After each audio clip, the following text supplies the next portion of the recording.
take blind test, because I have a new one, and a friend of mine has one from the 70s. We're going to have somebody play the same thing and have different people try to listen to it. And see what... You should try that. It's, I've noticed that myself with I've had a Phase 45 and Phase 90s, and the new ones are they don't quite sound the same, and it really does have to do with the choice of the parts. A lot of that stuff now is made with a surface mount devices, capacitors, resistors, or whatever. The physical size and the makeup of that stuff makes a difference. They behave differently when you send signal through it. Voltage. It just also proximity, how everything's laid out. It sounds different.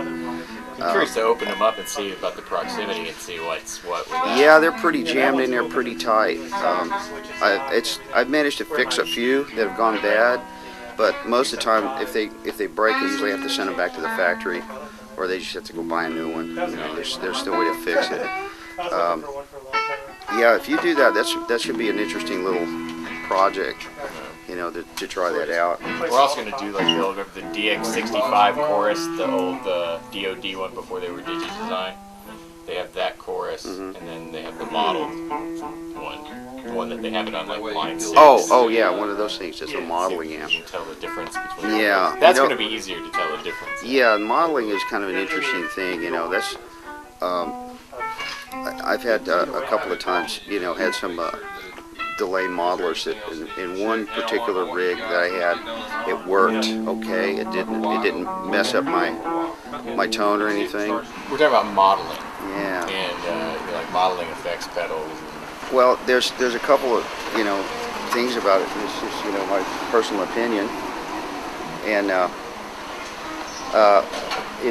the modeling is it's basically taking your signal.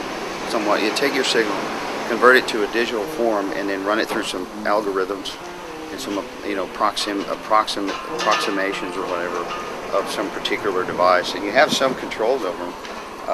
The delay modeler that I had for a while that was worked really well with my rig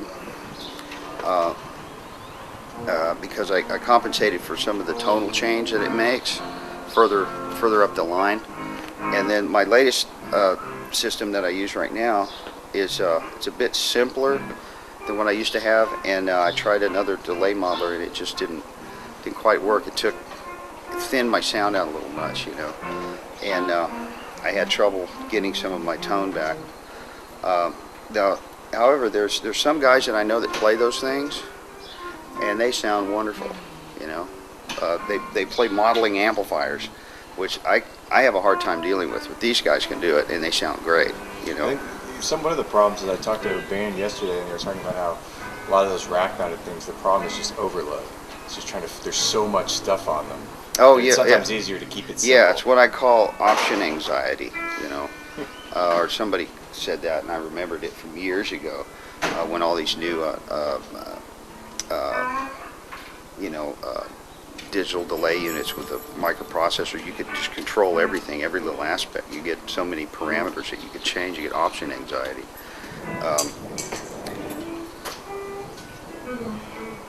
Digital recording systems like that too. Yeah, you can put in like you're not limited. A bazillion reverbs, and a bazillion EQs and all that stuff. So it's a thing. Yeah, it just gets into. I went that direction for a little while, and I ended up just going back to a simpler circuit, a simpler signal chain. It was a lot easier to deal with. It's also easier if you have pedals. If you have, how many pedals you can have? 5, 6, 7, 8. It's just easier to have the pedals. I had one time I counted. I had 13 pedals. And I used every one of them, I had different delay time pedals, and I had completely different type of distortion circuits, flanger, chorus, all that kind of stuff, a bunch of different things. But if some guys use them in rack systems, I think probably that's the most.